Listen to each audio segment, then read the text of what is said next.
नमस्कार, मैं हूं प्रीति सिंह और आप देख रहे हैं INN 24। रुक करते हैं खबरों की तरफ। बुल्ढाना लोकसभा क्षेत्र के लिए वन बुल्ढाना मिशन के संयोजक संदीप शेलके ने हजारों नागरिकों की उपस्थिति में अपनी ताकत दिखाते हुए अपनी स्वतंत्र अपक्ष उम्मीदवारी आज 3 अप्रैल को बुल्ढाना कलेक्टर कार्यालय में दाखिल किया है।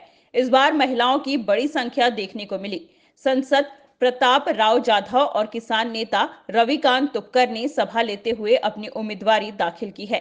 नागरिकों की वही भीड़ आज फिर संदीप शेलके के सभा में देखने को मिली, जिसकी वजह से महायुति और महाविकास अघाड़ी के नेताओं में हलचल मच गई है। इस तस्वीर को देख बुल्ढाना लोकसभा चुनाव में पक्ष और अपक्ष में कांटे की टक्कर होने की संभावना बताई जा रही है।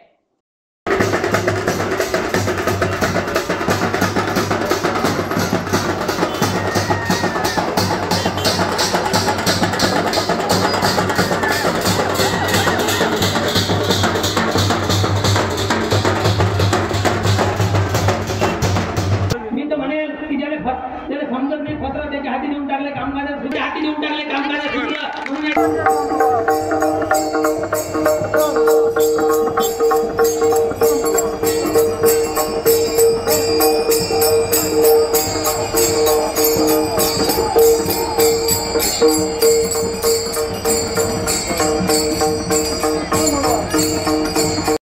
मला मी आधी सांगितलं की हे सगळं जे तोडफोडीचं राजकारण आहे याच्यामुळे मतदार गोंधळलेला आहे आणि त्यातल्या त्यात आमचा जिल्हा 50 वर्ष विकासामध्ये मागे आहे।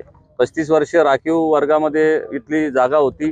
15 वर्षापूर्वी विद्यमान खासदार त्यांनी लोकप्रतिनिधित्व केलं, पण या 50 वर्षामध्ये ठोस काम झालेलं नाही। आम्ही पश्चिम महाराष्ट्राचा किंवा इतर राज्यांचा जेव्हा विचार करतो तर फार तुलना आमच्यामध्ये होते की विकासाचा अनुशेष आमच्याकडे फार मोठा आहे आणि शेतमालाच्या भावाचा प्रश्न जो आहे तर त्यावर खासदारांनी तोंड उघडलं पाहिजे। आयात निर्यातीच्या धोरणावर खासदारांनी बोललं पाहिजे किंवा जिल्ह्याला एखादं पॅकेज मिळून द्यायला पाहिजे होतं, ही लोकांची भावना आहे। म्हणजे शेतमालाचे भाव, पॅकेज, पीक विमा आणि सोबत वेगवेगळ्या क्षेत्राचा विकास या बाबतीत लोक माझ्याशी संवाद साधतात।